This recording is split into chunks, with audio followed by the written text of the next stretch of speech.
Hello, friend, and welcome to this members only, patron only mini cast. If you are listening to this, that means you are either a patron or a member on YouTube. And I am very grateful either way. Thank you so much for your support. So today we are going to talk about Anne Herbert.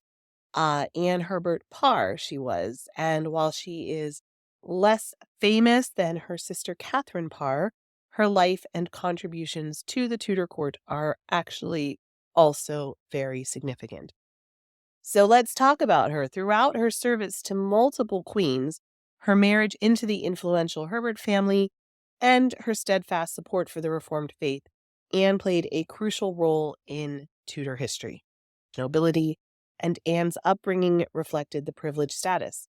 From a young age, she was given an excellent education, which included proficiency in Latin, a skill that was highly prized at the Tudor court. Her intellectual upbringing, coupled with the family's prominence, positioned Anne favorably for a significant role in the royal household. Anne's career at court began with her service to Queen Jane Seymour. There are stories that she might have been part of Catherine of Aragon and Anne Boleyn's households as well, but we know for certain she was part of Jane Seymour's household. Her capabilities and loyalty soon saw her serving Anne of Cleves and later Catherine Howard. Despite the turbulent nature of Howard's downfall, Anne maintained her position, demonstrating remarkable resilience and loyalty, traits that were highly valued at the unpredictable environment of Henry's court. Her relationship with her sister, Catherine Parr, further elevated her status. When Catherine became Henry's sixth wife, Anne was appointed as her chief lady-in-waiting. This position not only reflected her closeness to the queen, but also underscored her importance within the royal household. As a chief lady-in-waiting, Anne was deeply involved in the daily operations of the queen's court and provided crucial support during a period marked by religious and political upheaval. In 1538, Anne had married Sir William Herbert, who later became the Earl of Pembroke. This union significantly bolstered her influence and her standing at court.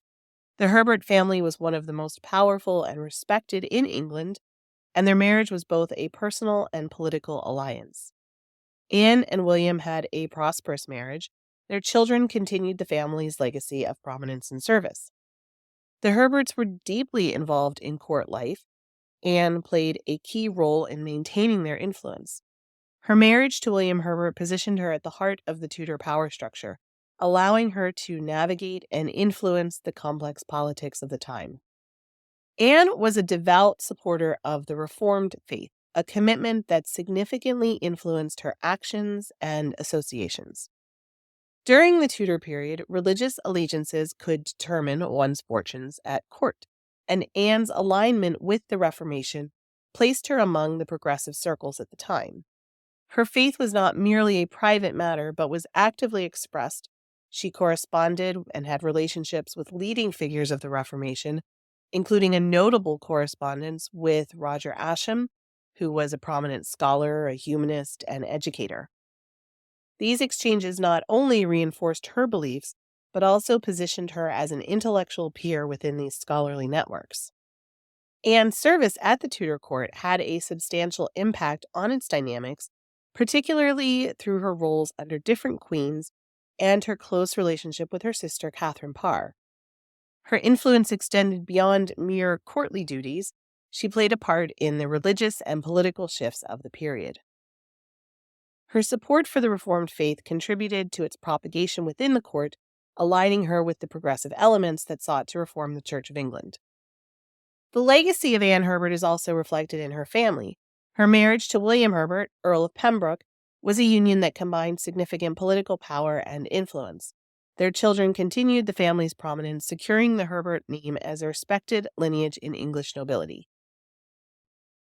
One interesting thing is that the current Earls of Pembroke and Montgomery, and the Earl of Carnarvon are her descendants, and that Earl of Carnarvon lives in Highclere Castle, which is very well known to anyone who watches Downton Abbey because it is the filming location for Downton Abbey. So she passed away on February 20th, 1552 at the age of 36.